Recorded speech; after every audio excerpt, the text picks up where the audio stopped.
आदत 2 अंत को ध्यान में रखकर शुरुआत करें। अपने मन की आंखों में खुद को किसी प्रियजन के अंतिम संस्कार में जाते हुए देखें। जैसे ही आप चैपल में प्रवेश करते हैं, फूलों, मधुर अंग संगीत पर ध्यान दें। आप मित्रों और परिवार के चेहरे देखते हैं। आप खोने का साझा दुख जानने की खुशी महसूस करते हैं। जैसे ही आप कमरे के सामने पहुंचते हैं और ताबूत के अंदर देखते हैं, आप अचानक अपने आप से आमने सामने आ जाते हैं। अब से 3 साल बाद यह आपका अंतिम संस्कार है। बैठ जाएं और अपने हाथ में मौजूद प्रोग्राम को देखें।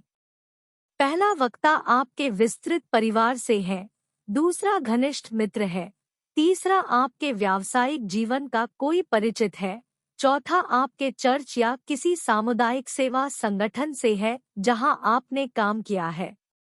आप इनमें से प्रत्येक वक्ता का कौन सा चरित्र आप में देखना चाहेंगे? आप उनके जीवन में क्या बदलाव लाना चाहेंगे? प्रभावशीलता की दूसरी आदत अंत को ध्यान में रखकर शुरुआत करना है।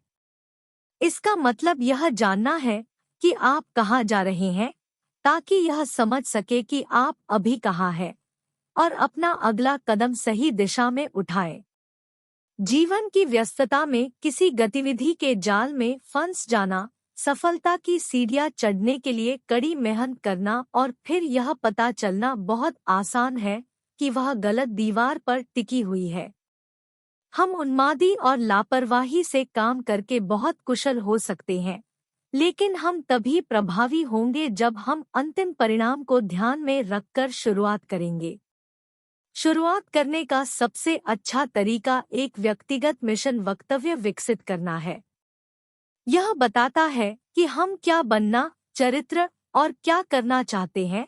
उपलब्धियां। निम्नलिखित मेरे मित्र रॉल्फ केर के व्यक्तिगत मिशन वक्तव्य से हैं।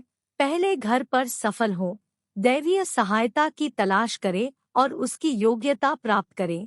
इसमें शामिल लोगों को याद रखें। प्रति वर्ष एक नई दक्षता विकसित करें। प्रतीक्षा करते समय परिश्रम करें। हास्य की भावना रखें। आप व्यक्तिगत मिशन वक्तव्य को एक प्रकार का लिखित संविधान कह सकते हैं। इसकी शक्ति इस तथ्य में निहित है कि यह मौलिक रूप से परिवर्तनशील है। बदलाव के साथ जीने की कुंजी यह समझ बनाए रखना है कि आप कौन हैं और आप क्या महत्व रखते हैं। केर की तरह सिद्धांतों के मूल से अपना मिशन वक्तव्य विकसित करना शुरू करें। मैं इसका उल्लेख इसलिए कर रहा हूं क्योंकि जब हम अपना केंद्र अपने सिद्धांतों के अलावा कुछ और बना लेते हैं, तो हम सभी वास्तविक प्रभावशीलता से दूर हो जाते हैं। परिवर्तन पर पनपने के लिए परिवर्तनहीन मूल्यों के मूल की आवश्यकता होती है।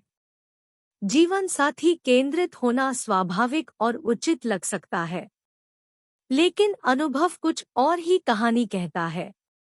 पिछले कुछ वर्षों में मुझे कई परेशान विवाहों में मदद करने के लिए बुलाया गया है। जीवन साथी पर केंद्रित होने के साथ जुड़ी पूरी भावनात्मक निर्भरता अक्सर दोनों भागीदारों को एक दूसरे के मूड के प्रति इतना संवेदनशील बना देती है कि वे नाराज हो जाते हैं। धन केंद्रित किसी व्यक्ति का आत्मसम्मान आर्थिक जीवन के उतार चढ़ाव का सामना नहीं कर सकता। धन केंद्रित लोग अक्सर परिवार या अन्य प्राथमिकताओं को किनारे रख देते हैं, यह मानकर कि हर कोई समझ जाएगा कि आर्थिक मांगें पहले आती हैं। वे हमेशा ऐसा नहीं करते हैं और हम यह सोचकर अपने सबसे महत्वपूर्ण रिश्तों को नुकसान पहुंचा सकते हैं कि वे ऐसा करते हैं। आनंद केंद्रित होना स्थायी संतुष्टि को धोखा देता है। फुर्सत में कम से कम प्रतिरोध के रास्ते पर बिताया गया बहुत अधिक समय यह सुनिश्चित करता है कि हमारा मन और आत्मा सुस्त हो जाए और हमारा दिल अधूरा हो जाए।